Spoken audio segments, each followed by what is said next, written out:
Brought to you by GTA. We start with you. False negative results. That's what national media reports say about rapid COVID-19 test kits run on the Abbott ID machine. Those reports saying samples stored in a viral transport medium or VTM and run on the Abbott ID Now machine can produce false negatives. Dr. Hoa Wen has told KUAM's Containing COVID multimedia show that samples run on the Abbott ID machine are stored in VTM on Guam, but that this is not the only machine or the only test kits GovGuam uses to battle COVID.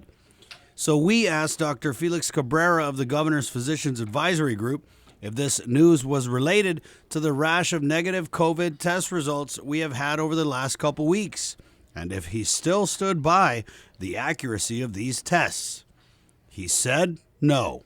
Absolutely not. And because that's the nature of the test, that it's never going to be 100%. So I don't stand by that because we know that by nature we can't, because every test has a degree of false positive and false negative results. Now, 85% positive, meaning a 15% potential false negative when you use the VTM.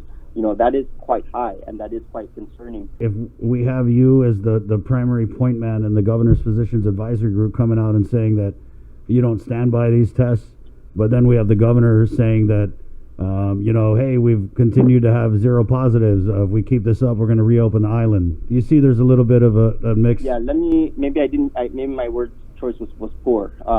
And so what I meant by I stand by them to the best that we can, and that we're going to continue to use the best that we can. But my main point in saying that was that no test is 100%. So that's why if we believe that there was really zero tests and we were 100% confident with that, then yeah, we'd be reopening right away. But we know that that's not the case, and then that we know that it's not a true representation of what's actually going on in Guam, which is why we have to be extremely careful. Dr. Cabrera said there's currently a shortage of VTM on island, and that the news about storing COVID-19 swabs in it possibly leading to false negative results may be a silver lining. This issue that might actually be a blessing in disguise, and the reason being is because to have the right supplies and the amount of the viral transport medium is a struggle, and that's a rate limiting step in our ability to do the test. The fact that we can use a simple swab and put it in saline and then take it and it getting run, that's the simplest way to run the test, and what it's actually showing is that's the most accurate way to run the test. Dr. Cabrera adding that GovGuam's use of different machines to run samples means we have more options and capacity in our COVID-19 testing abilities. For Guam's News Network, Chris Barnett reports. Brought to you by GTA. We start with you.